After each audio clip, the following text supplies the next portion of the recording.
പ്രിയമുള്ളവരെ, ഈ ദിവസങ്ങളിൽ നമ്മൾ വിശുദ്ധ കുർബാനയുടെ ജീവിതത്തെ കുറിച്ച് ധ്യാനിക്കുകയാണ്. മൂന്നാം ദിവസം, മൂന്നാമത്തെ ഞായറാഴ്ചയാണ്. ആദ്യത്തെ ഞായറാഴ്ച ഒരുമിച്ച് കൂടി ബലിയർപ്പിച്ചാലാണ് അർത്ഥവത്താവുകയുള്ളൂ. എവിടെയെങ്കിലും ഏതെങ്കിലും പള്ളിയിൽ ഏതെങ്കിലും മഠത്തിൽ പോയി കുർബാനയിൽ പങ്കെടുത്താൽ അത് ഒരുമിച്ച് ചേർക്കാറില്ല. അത് അവരുടെ ഒരുമിച്ച് ചേർക്കാണ്. അവിടെ നമ്മൾ കൂടി വിശുദ്ധ കുർബാനയിൽ പങ്കെടുത്താൽ പൂർണ്ണതയാകില്ല എന്ന് നമ്മൾ മനസ്സിലായി. കഴിഞ്ഞ ദിവസം, രണ്ടാമത്തെ ദിവസം, നമ്മൾ ഞായറാഴ്ച ആചരണം ക്രൈസ്തവന്റെ തിരുനാൾ ആചരണമാണ് എന്ന് നമ്മൾ മനസ്സിലാക്കി. ഇന്ന് നമ്മൾ ഞായറാഴ്ച ആചരണത്തിൻ്റെ ദൈവിക കൽപ്പനയാണ് എന്ന് നമ്മൾ മനസ്സിലാക്കുകയാണ്. ജനീവയിലെ വിശുദ്ധ കാതറിൻ ഒരിക്കൽ പറയുകയുണ്ടായി, ഞാൻ സക്രാരിയുടെ മുമ്പിൽ ചെലവഴിച്ച നിമിഷങ്ങളാണ് എൻ്റെ ജീവിതത്തിലെ ഏറ്റവും നല്ല നിമിഷങ്ങൾ. എന്താണ് ജീവിതത്തിലെ ഏറ്റവും നല്ല നിമിഷങ്ങൾ? ഏതാണ്? സക്രാരിയുടെ മുമ്പിൽ ചെലവിട്ട നിമിഷങ്ങളാണ് ജീവിതത്തിലെ ഏറ്റവും നല്ല നിമിഷങ്ങൾ. നമ്മുടെ ഓരോരുത്തരുടെയും ജീവിതത്തിലെ പ്രകാരം ഏറ്റവും മനോഹരമായ, ഏറ്റവും അനുഗ്രഹദായകമായ, ഏറ്റവും മൂല്യമേറിയ സമയം എന്ന് പറയുന്നത് ദൈവത്തോടൊപ്പം ചെലവഴിക്കുന്നത് തന്നെയായിരിക്കണം. ആ ഒരു ബോധ്യം നമ്മൾ വളർത്തിയെടുക്കേണ്ടത്. ഞായറാഴ്ച ആചരണം അതൊരു ആഘോഷമാണ്, പെരുന്നാൾ ആഘോഷമാണ് എന്ന് നമ്മൾ കഴിഞ്ഞ ദിവസം കണ്ടു. ഒരു ആഘോഷമാണെങ്കിൽ ഈ ആഘോഷത്തിന് അത്യന്താപേക്ഷിതമായ ചില ഘടകങ്ങളുണ്ട്. ഒന്നാമതായിട്ട് ആഘോഷത്തിലെ ഒരു കൂട്ടായ്മ വേണം. ഒരു ആഘോഷം വൈകിട്ട് ഒരുമിച്ച് ആഘോഷിക്കാൻ പറ്റും. നമ്മുടെ ബന്ധുക്കള്, മിത്രങ്ങള്, ഒരേ ക്ലാസ്സിൽ പഠിക്കുന്നവര്, ഒരേ ഇടവകയിൽ ജീവിക്കുന്നവര്, ഒരേ കുടുംബ യൂണിറ്റിലുള്ളവര്, ഒരേ സംഘടനയിലുള്ളവർ, ഏതെങ്കിലും ഒരു കാര്യത്തെ ഏതെങ്കിലും ഒരു തലക്കെട്ടിന് കീഴിൽ ഒരുമിച്ച് ചേരുന്നതാണ് വിശുദ്ധതയുള്ളൂ. ആഘോഷമുള്ളൂ, ഏതൊരു ആഘോഷവും അവിടെയുള്ളൂ. എങ്കിൽ തീർച്ചയായിട്ടും ആഘോഷങ്ങളുടെ ആഘോഷമായ വിശുദ്ധ കുർബാന ഒരുമിച്ച് ചേരുന്നിടത്തെ ഉള്ളൂ, ഒരുമിച്ച് ചേരേണ്ടതാണ്. രണ്ടാമതായിട്ട് ഈ ആഘോഷത്തിന് കേന്ദ്രീകൃതമായ ഒരു വ്യക്തിയോ സംഭവമോ ഉണ്ടാകും. ഒരു ബർത്ത്ഡേ ആഘോഷിക്കുകയാണ്. ആരാണ് അതിൻ്റെ പ്രധാനപ്പെട്ട ആള്? ബർത്ത്ഡേ ആരുടെയാണോ ആള്? ഒരു വിവാഹ ജൂബിലി ആഘോഷിക്കുകയാണ്. ആരാണ് പ്രധാനപ്പെട്ട ആൾക്കാർ? ദമ്പതിമാർ. എന്നതുപോലെ ഓരോ ആഘോഷത്തിനും ഒരു കേന്ദ്ര വ്യക്തിത്വം ഉണ്ടാകും. വിശുദ്ധ ഞായറാഴ്ച ആചരണത്തിലെ കേന്ദ്ര വ്യക്തിത്വം ആരായിരിക്കണം? ക്രിസ്തുവായിരിക്കണം. പലപ്പോഴും ഒരു ഞായറാഴ്ച ദിവസം മുഴുവൻ നമ്മുടെ എല്ലാ ചെയ്തികളുടെയും പ്രധാനപ്പെട്ട ക്രിസ്തുവാണ്. പലപ്പോഴും നമ്മളെ തന്നെ അതാണ് ആ ദിവസത്തിൻ്റെ ഏറ്റവും വലിയ കുഴപ്പവും. അപ്പോൾ ഞായറാഴ്ച ആചരണത്തിൻ്റെ കേന്ദ്ര വ്യക്തിത്വം ക്രിസ്തുവായിരിക്കണം. അതിൽ തന്നെ ഞായറാഴ്ച ആചരണത്തിലെ ഏറ്റവും പ്രധാനപ്പെട്ട ആഘോഷമായ വിശുദ്ധ കുർബാനയുടെ കേന്ദ്ര വ്യക്തിത്വം യേശുവായിരിക്കണം. പിന്നെ ഈ പ്രധാന ആഘോഷത്തിന് ഒരാൾ ഒറ്റയ്ക്ക് ഇരുന്ന് ആഘോഷിച്ചാൽ ആഘോഷമാകുമോ? ഇല്ല. ആരൊക്കെ പങ്കെടുക്കാൻ വന്നിട്ടുണ്ടോ അവരെല്ലാവരും അവരവരുടേതായ റോളുകൾ കൃത്യമായിട്ട് വഹിച്ചാലാണ് ആഘോഷം അതിൻ്റെ പൂർണ്ണതയിലേക്കുള്ളൂ. അപ്പോൾ സജീവത്വം ഉണ്ടാകണം. വെറുതെ ഞായറാഴ്ച പള്ളിയിൽ വന്നു, പള്ളികത്ത് കയറി കുരിശ് വരച്ചു, അത് കഴിഞ്ഞിട്ട് സ്തുതി പറഞ്ഞു പോയി. വേറെ എല്ലാം അത് ചെയ്യുന്നു. അവർക്ക് വേണ്ട സ്ഥലം ഉണ്ടായാലും പുറത്ത്. ഈ പുറത്ത് തീർന്നവര് ഈ വഴികളെ വായിൽ നോക്കി അവരുടെ ചോരമുള്ള ഊറ്റി കുടിച്ചു എന്ന് നാട്ടുകാർ പരാതി പറയാൻ തുടങ്ങിയപ്പോൾ അവരുടെ ചോര കുടിച്ചിട്ടുണ്ടോ എന്ന് വെച്ച് ഞാൻ അവിടെ കൊണ്ട് ഈ എന്താ പറയുക, ഈ കൈതാഴ ചെടി വെച്ചു മുഖത്തുകൊണ്ട് ഇരിക്കുന്നുണ്ടോ. അവരുടെ ആസനത്തിന് നല്ല കട്ടിയാണ് പിന്നീട് മനസ്സിലായത്. ഈ മുഖമൊന്നും അവർ വിഷയമായിരുന്നു. ഇപ്പോഴേ നമ്മൾ വേണമെങ്കിൽ പുറത്തേക്ക് ഒന്ന് നോക്കിയാൽ ചന്തി കർത്താവിനെ കാണിച്ചുകൊണ്ടിരിക്കുന്ന കാണാൻ. എന്തിനാണ് പോകുന്നതെന്ന് ദൈവത്തിനറിയാം. അഞ്ചാമതായിട്ട് ആഘോഷത്തിൻ്റെ മർമ്മപ്രധാനമായ കാര്യമാണ് ഭക്ഷണം വിളമ്പുകയും കഴിക്കുകയും ചെയ്യാറുണ്ട്. തീർച്ചയായും വിശുദ്ധ കുർബാനയിലെ ഏറ്റവും പ്രധാനപ്പെട്ട കാര്യമാണ് ഈ വിശുദ്ധ കുർബാന സ്വീകരിക്കുക. ഒരു മാമോദിസയ്ക്ക്, ഒരു കല്യാണത്തിന്, ഒരു ബർത്ത്ഡേക്ക്, ആഘോഷത്തിന് ചെന്നു അതിൽ ഭക്ഷണം കഴിക്കാതെ പോന്നു കഴിഞ്ഞാലോ അതൊരു അസ്വസ്ഥയല്ല.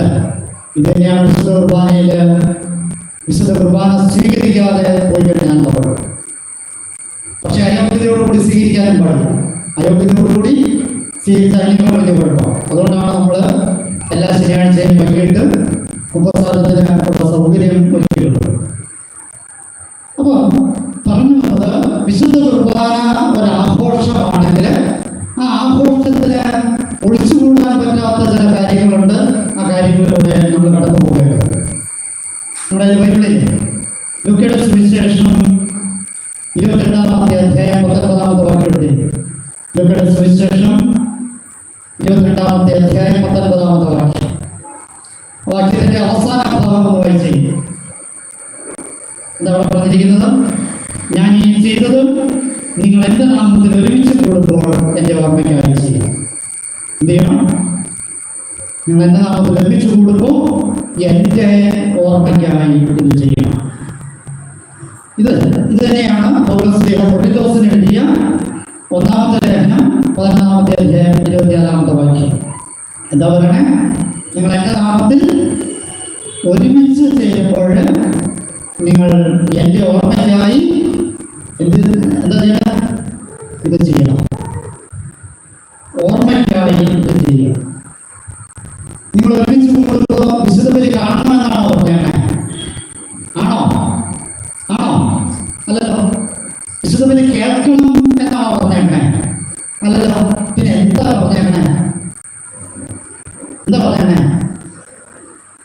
നിങ്ങൾ എൻ്റെ നാമത്തിൽ ഒരുമിച്ച് കൂടുമ്പോൾ എൻ്റെ ഓർമ്മയ്ക്കായി എന്താ ചെയ്യണം? എന്ന് വെച്ചാൽ എന്താണ്?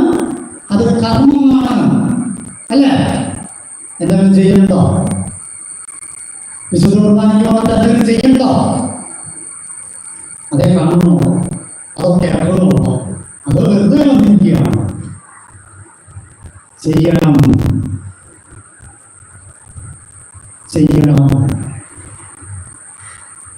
ചെയ്താൽ നന്നായിരുന്നു എന്നാണോ വിശ്വാസം?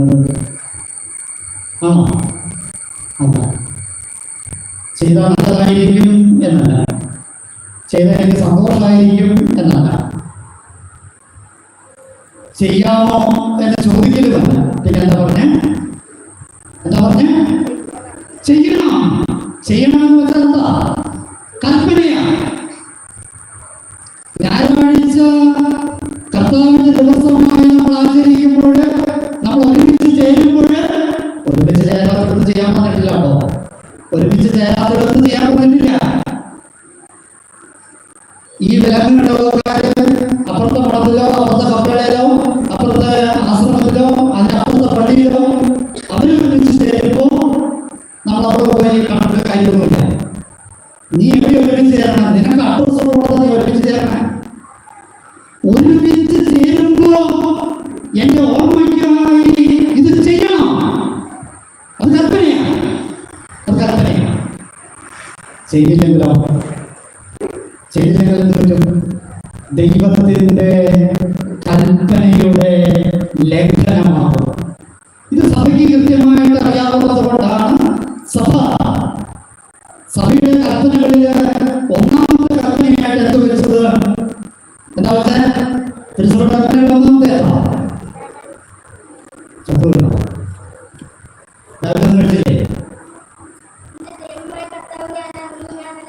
അത് ദൈവകൽപ്പനകൾ.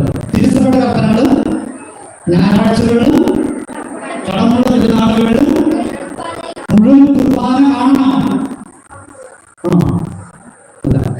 മുഴുവൻ കുർബാന കേൾക്കണം. ആണോ? അല്ല. പിന്നെന്താ പറഞ്ഞേ? മുഴുവൻ കുർബാനയിൽ പങ്ക് കൊള്ളണം. ഏതെങ്കിലും പള്ളിയിൽ എന്റെ പങ്കുണ്ടോ? ഇല്ല. എന്റെ പങ്ക് എവിടെയുള്ള? ഈ പള്ളിയാവുക. അപ്പൊ പങ്ക് കൊടുത്തിട്ടുള്ളതും പങ്ക് വാങ്ങിക്കുന്നതുമാണ് പങ്ക് കൊടുക്കുക. മുഴുവൻ കുർബാനയിൽ പങ്ക്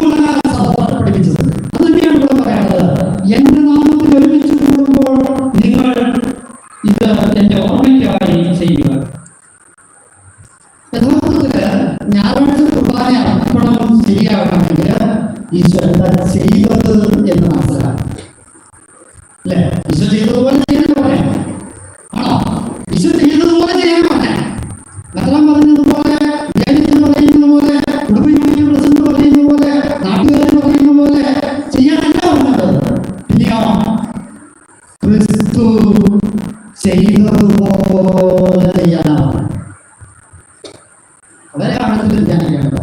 ക്രിസ്തു ചെയ്തതുപോലെ ചെയ്യാനാണ്. ക്രിസ്തു എന്താ ചെയ്തത്? ഈശോ തനിക്ക് ഒരുപാട് ശിഷ്യന്മാരുണ്ടായിരുന്നിട്ട് 12 പേരോടൊപ്പമാണ് ഒടുവിലത്തെ അത്താഴം ആഘോഷിക്കാൻ തീരുമാനിച്ചത്. ആ 12 പേരോട് പറഞ്ഞു, നിങ്ങളൊരു സ്ഥലത്തുണ്ട്. അവരൊരുക്കിയ സ്ഥലത്ത് ഈ 12 പേരെയും കൂട്ടി. വളരെ അർത്ഥവത്താണ്. ഈ ഇടവക്കാരോട്, ജനങ്ങളിടവക്കാരോട് അനാദിയിലെ കർത്താവ് സാഹചര്യമനുസരിച്ച് പറഞ്ഞു വെച്ചിട്ട് നിങ്ങൾക്ക് വേണ്ടി പെസഹ ഒരുക്കാനായിട്ടുള്ള പള്ളി നിങ്ങളൊരുക്കുക. അങ്ങനെ നിങ്ങൾ ഒരുക്കിയ, നിങ്ങൾ ഒരുക്കിയ ദേവാലയമാണ്. ഇവിടെ നിങ്ങൾക്ക് വേണ്ടിയിട്ടുള്ള ബലിയാർപ്പിക്കുക. അവർക്ക് വേണ്ടിയിട്ടുള്ള ബലിയാർപ്പിക്കുന്നത് അവർക്കുള്ള ബലിയാർപ്പിക്കുന്നത്. അപ്പുറത്തെ പള്ളിയിലെ ബലി അവർക്ക് വേണ്ടിയിട്ടുള്ളതാണ്, അവർക്ക് വേണ്ടിയിട്ടുള്ള ബലി. അപ്പൊ ഈ അപ്പസ്തലന്മാര് ഒരുക്കിയ സ്ഥലത്താണ് കർത്താവ് ബലിയർപ്പിച്ചത് എന്ന് നമുക്ക് മനസ്സിലാക്കണം.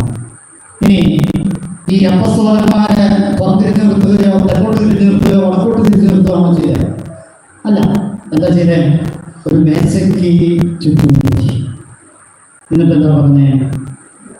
ഇതിന്റെ ശരീരമാണ്, ഇതിന്റെ രക്തമാണ്. അതൊക്കെ നമ്മൾ പിന്നീട് വ്യാഖ്യാനിക്കാം. ഇന്ന് ഞാൻ വ്യാഖ്യാനിക്കാൻ ഉദ്ദേശിക്കുന്നത് കൃതജ്ഞതാ സ്തോത്രം ചെയ്ത് വാഴ്ത്തി അപ്പമെടുത്ത് സ്വർഗത്തിലേക്ക് അപ്പമുയർത്തി കണ്ണുയർത്തി വാഴ്ത്തി കൊടുത്തു.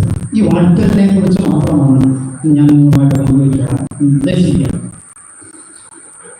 2000 ആണ്ട് നമുക്കറിയാം മഹാജൂബിലി വർഷമാണ്. ഈ മഹാജൂബിലി വർഷത്തില് വത്തിക്കാൻ ഒരു പ്രമാണരേഖ ഉണ്ടായി. Eucharist the gift of divine life എന്നായിരുന്നു രേഖയുടെ പേര്. ആ രേഖയിൽ പ്രത്യേകമായിട്ട് പറഞ്ഞു വെച്ചതാണ് ക്രിസ്ത്യാനികള് ദൈവത്തെ ആരാധിക്കുന്ന, ദൈവത്തെ മഹത്വപ്പെടുത്തുന്ന, ദൈവത്തെ സ്തുതിക്കുന്ന ഏറ്റവും വലിയ കർമ്മമാണ് വിശുദ്ധ കുർബാന. ഏറ്റവും വലിയ കർമ്മമാണ്, പ്രവൃത്തിയാണ്. ഏറ്റവും വലിയ പ്രാർത്ഥനയാണെന്നല്ല, ഏറ്റവും വലിയ പ്രോഗ്രാമാണെന്നല്ല, ഏറ്റവും വലിയ പരിപാടിയാണെന്നല്ല, മറിച്ച് ഏറ്റവും വലിയ കർമ്മമാണ്. എന്താണ് ഈശോ കൽപ്പിച്ചത്? ചെയ്യേണ്ടതാണ്, കർമ്മമാണ്, ക്രിയയാണ്. അപ്പോൾ നമ്മൾ തീർച്ചയായിട്ടും ഈ ഒരു കർമ്മത്തിലാണ് നമ്മളായിരിക്കേണ്ടത്. ഇനി ഈശോ ഈ ഒടുവിലത്തെ അത്താഴം ചെയ്യുമ്പോൾ യേശുവിൻ്റെ മാനസികാവസ്ഥ എന്തായിരുന്നിരിക്കണം? നമ്മൾ ശ്രദ്ധിച്ചാൽ ഒരു കാര്യം മനസ്സിലാവും. ഈശോ ഈ ഒടുവിലത്തെ അത്താഴത്തിന് തൻ്റെ കഴിഞ്ഞകാല ജീവിതത്തെ മുഴുവൻ കൗതാശികമായി ആഘോഷിക്കുന്നു. എന്തിനാണോ താൻ വന്നത്, താൻ എന്തൊക്കെയാണോ പഠിപ്പിച്ചത്, താൻ എന്തൊക്കെയാണോ ചെയ്തത്, താൻ ഇപ്പോൾ എന്താണോ, മേലിൽ എന്തായിരിക്കാൻ പോകുന്നു, അതിൻ്റെ എല്ലാം കേന്ദ്രമാണ്, അതിൻ്റെ എല്ലാം കൗതാശികമായ ആഘോഷമാണ് ഒടുവിലത്തെ അത്താഴം. അതാണ് വിശുദ്ധ കുർബാന. എന്തായിരുന്നുവോ അതും, ഇപ്പോഴെന്തായിരിക്കുന്നുവോ അതും, ഇനി എന്താകാൻ പോകുന്നുവോ അതിൻ്റെയും കൂടിയുള്ള ആഘോഷമാണ് ഈ ഒടുവിലത്തെ അത്താഴം. കർത്താവിൻ്റെ ജീവിതത്തെ മുഴുവൻ പിഴിഞ്ഞെടുത്ത സത്താണ് വിശുദ്ധ കുർബാന എന്നർത്ഥം. അതുകൊണ്ടാണ് ഉദാശകളുടെ ഉദാശ എന്ന വിശുദ്ധ കുർബാനയെ വിശേഷിപ്പിക്കുക. ഇത് നമ്മൾ ചെയ്യാനുള്ളതാണ്. കർത്താവ് ഈ വാഴ്ത്തി സ്വർഗത്തിലേക്ക് കണ്ണുകളുയർത്തി സ്വസ്ത്രം ചെയ്ത് വാഴ്ത്തി എന്നൊക്കെ പറയുമ്പോൾ അത്ര അടിച്ചുപൊളിച്ച് ആഘോഷിക്കാവുന്ന ഒരു മാനസികാവസ്ഥയിലായിരുന്നോ കർത്താവ്? ആയിരുന്നോ? ആയിരുന്നോ? അല്ല. ആഘോഷിക്കാൻ പറ്റിയൊരു മൂഡിലായിരുന്നോ? അല്ലല്ലോ. യോഹന്നാന്റെ സുവിശേഷം 13-ാമത്തെ അധ്യായം 1-ാമത്തെ വാക്യത്തിൽ നാം ഇപ്രകാരം വായിക്കുകയാണ്: ഈ ലോകം വിട്ട് പിതാവിന്റെ പക്കലേക്ക് പോകാനുള്ള സമയമായി എന്ന് അവൻ അറിഞ്ഞിരുന്നു. ആരറിഞ്ഞിരുന്നു? ആരാധന യേശു അറിഞ്ഞിരുന്നു. എപ്പോഴാ? ഈ ഉലത്തെ അത്താഴത്തിൽ നിൽക്കുമ്പോൾ ഈ ലോകം വിട്ട് പിതാവിന്റെ പക്കലേക്ക് പോകാനുള്ള സമയമായി എന്നവൻ അറിഞ്ഞിരുന്നു. ഈ അറിവിന്റെ ഇടിവിട്ടിലാണ്, ഈ അറിവിന്റെ പ്രകമ്പനത്തിലാണ് അവൻ കർത്താവിനെ കൃതജ്ഞതാസ്തോത്രം ചെയ്തതെന്ന് മനസ്സിലാക്കണം. അവന്റെ ജീവിതകാലം മുഴുവൻ ഒരുപാട് അത്ഭുതങ്ങളും അടയാളങ്ങളും പ്രവർത്തിച്ചിട്ടുണ്ട്. ആ ജീവിതകാലത്ത് മുഴുവൻ അവൻ ആക്ഷേപിക്കപ്പെട്ടിട്ടുണ്ട്, വിമർശിക്കപ്പെട്ടിട്ടുണ്ട്, ആരോപണങ്ങളുടെ വിധേയനായിട്ടുണ്ട്. ചുരുങ്ങിയൊരു 6 ആരോപണങ്ങൾക്ക് കർത്താവ് അഭിമുഖീകരിച്ചിട്ടുണ്ട്. എന്താ? അവൻ മദ്യപാനിയായിരുന്നുവെന്ന് ആരോപണം ഉണ്ടായിരുന്നില്ലേ? അവൻ പെണ്ണുപിടിയനായിരുന്നുവെന്ന് ആരോപണം ഉണ്ടായിരുന്നില്ലേ? അവൻ മതജീവിതം നയിക്കുന്നില്ല എന്ന ആരോപണം ഉണ്ടായിരുന്നില്ലേ? അവൻ ശാപ്പാട്ടുകാരനായിരുന്നു എന്നുള്ള ആരോപണം ഉണ്ടായിരുന്നില്ലേ? എന്തെല്ലാം ആരോപണങ്ങളാണ്! ഈ ആരോപണങ്ങളുടെ നടുവിൽ നിന്നിട്ടാണ് 12 പേർക്ക് ഇതെന്റെ ശരീരമാണ്, ഇതെന്റെ രക്തമാണ്, നിങ്ങൾ വാങ്ങി കഴിക്കാൻ പറഞ്ഞപ്പോൾ ഇവരിൽ 12 പേരിൽ ഒരുവൻ ഒറ്റിക്കൊടുക്കുമെന്നും 11 പേര് ഉപേക്ഷിച്ചു പോകുമെന്നും ഏറ്റവും പ്രധാനപ്പെട്ടവൻ ഞാൻ അവനെ അറിയില്ല എന്ന് പറഞ്ഞ് തള്ളിപ്പറയും എന്നുമൊക്കെ അവൻ അറിയാമായിരുന്നില്ലേ?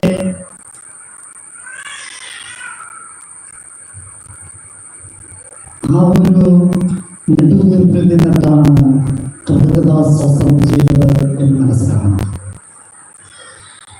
നമ്മുടെ ഒരു ജീവിതത്തിൽ ഇങ്ങനെ ഒരുപാട് പ്രതിസന്ധികളും പ്രശ്നങ്ങളൊക്കെ ഉണ്ട്. ഒരു ഞായറാഴ്ച ദിവ്യബലി അർപ്പിക്കുക എന്ന് പറഞ്ഞാൽ കർത്താവിൻ്റെ ബലിയോട് ചേർന്ന്, സഭയുടെ ബലിയോട് ചേർന്ന് എൻ്റെ ബലി കൂടി അർപ്പിക്കുക എന്ന് തന്നെയാണ്. കഴിഞ്ഞ ആഴ്ചയിൽ എൻ്റെ ജീവിതത്തിലുണ്ടായ സന്തോഷകരമായ അനുഭവങ്ങൾ, എൻ്റെ ജീവിതത്തിലുണ്ടായ തിക്തമായ അനുഭവങ്ങൾ, എൻ്റെ ജീവിതത്തിൽ ഒറ്റപ്പെട്ടു പോയ നിമിഷങ്ങൾ, എൻ്റെ ജീവിതത്തിൽ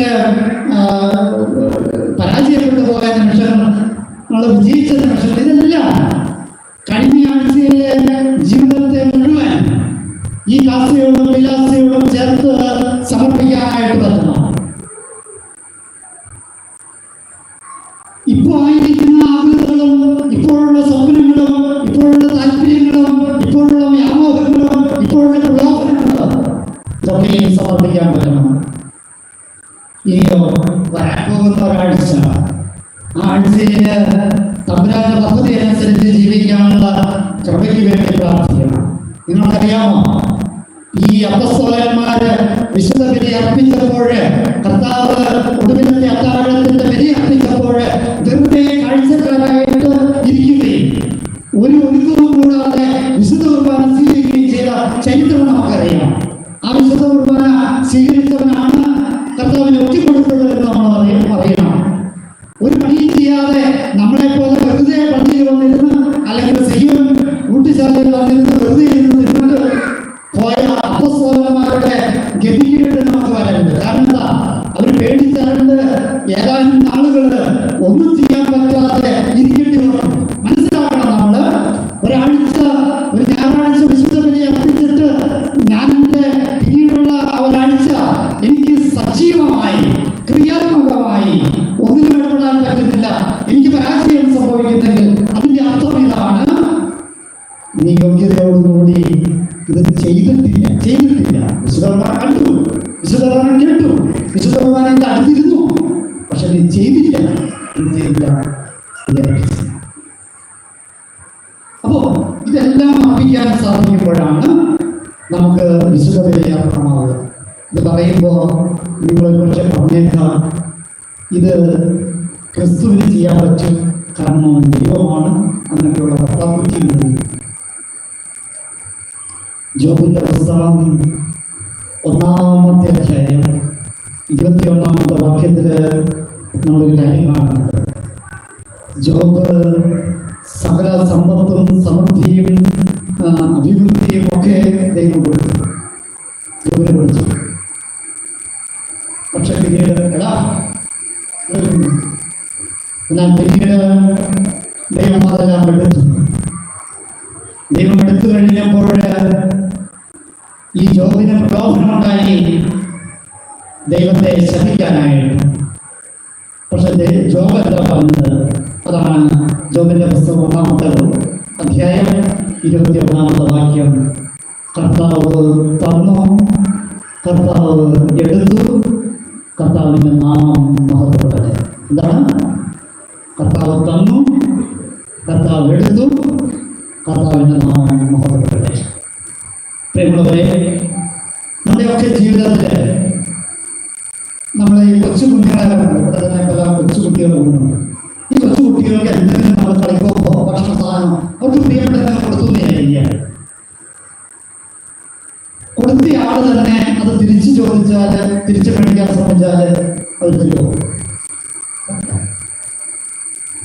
അഥവാ നമ്മൾ നിർബന്ധമായിട്ട് എടുത്താലോ? പഴയ കാലത്തെ കുട്ടികളാണ് ഈ കരയും, ഇപ്പോഴത്തെ കാലത്തെ കുട്ടികളാണ് ഇങ്ങനെ ചവിട്ടോ കുത്തോ കൈ കിട്ടി വലിച്ചെടുക്കുകയൊക്കെ ചെയ്യും. കാരണം വളർത്തുന്ന ഉണ്ടാകാത്തല്ല. തലമുറ മാറിയപ്പോൾ കുട്ടികളുടെ സ്വഭാവം മാറി. ദൈവം തന്നത് നഷ്ടപ്പെടുമ്പോൾ ദൈവത്തിനെതിരെ തിരിയുന്ന ഈ കൊച്ചു കുഞ്ഞിന്റെ മറുപടി മാറാത്ത കൊച്ചു കുഞ്ഞിന്റെ വൈകാരിക പക്വതയെ നമുക്കുള്ളൂ അല്ലേ? അല്ലേ? ഇന്നിപ്പോ നമുക്ക് നല്ല ആരോഗ്യം തന്നിട്ടുണ്ട്. പോണ മണിക്ക് ഒരു ആക്സിഡന്റ് പറ്റിയെന്നിരിക്കും, അത് കഴിഞ്ഞ് പിറ്റേ ദിവസം ഒരു ആക്സിഡന്റ് പറ്റിയുന്നുണ്ട്. നമ്മൾ തമ്മിലാവുമ്പോൾ ഒരു യാത്ര പോകണമെങ്കിൽ കുറച്ച് കാശോ അല്ലെങ്കിൽ സ്വർണ്ണമോ നഷ്ടപ്പെട്ടു വിചാരിക്കുക. കുറച്ചു ദിവസം വീണ്ടും നഷ്ടപ്പെട്ടു വിചാരിക്കുക. നമ്മളിവിടാവോ? കാരണം എന്താ? നമ്മളെപ്പോഴും ആ പഴയ കുഞ്ഞിന്റെ സ്വാർത്ഥതയുടെ ആഗ്രഹമായ കുഞ്ഞിന്റെ ചാപല്യത്തിലാണ് നമ്മുടെ ആത്മീയത. ദൈവം തന്നത് എടുക്കപ്പെടുമ്പോൾ ദൈവത്തെ പഴിചാരാനായിട്ടാണ് ഇപ്പോഴും നമ്മൾ ശ്രമിക്കുക. കൊച്ചു കുഞ്ഞിന്റെ അവസ്ഥയാണ് ആത്മീയമായിട്ട് നമ്മൾ വളർന്നിട്ടില്ല. ജോബിനെ പോലെ വളർന്നവർക്ക് ഈ സഹനങ്ങളുടെ മധ്യത്തില് ദൈവം തന്നു, ദൈവം എടുത്തു, ദൈവം മഹത്വത്തിന്റെ നാമം മഹത്വപ്പെടട്ടെ എന്ന് പറയാൻ പറ്റുള്ളൂ. ഓരോ വിശുദ്ധ കുർബാനയും ദൈവത്തെ മഹത്വപ്പെടുത്തലാണ്. ഇതിലുപരിയായ ഒരു മഹത്വപ്പെടുത്തലില്ല. എൻ്റെ ജീവിതത്തിൻ്റെ ചെയ്താണ് വിശുദ്ധ കുർബാന. കാരണം ദൈവത്തിൻ്റെ കൽപ്പന അനുസരിച്ച് ഞാൻ ഇത് ചെയ്യണം എന്ന കൽപ്പനയുണ്ട്. അതുകൊണ്ട് ഞാനാണ് വിശുദ്ധ വിദ്യാർത്ഥിക്കുക. ഞാൻ അച്ഛനല്ല, മറിച്ച് നമ്മളെല്ലാവരും വേണ്ടിയാണ് ചെയ്യുക. നിങ്ങൾ ഓരോരുത്തരും കാർമ്മികരാണ്, ഞാനും കാർമ്മികരാണ്. ചെയ്യാനാണ് നമുക്കുള്ളത്, ചെയ്യാൻ ആത്മാർത്ഥമായി കർത്താവിന്റെ കൽപ്പന ചെയ്യാനുള്ള കൽപ്പന പാലിക്കാനുള്ള കൃപ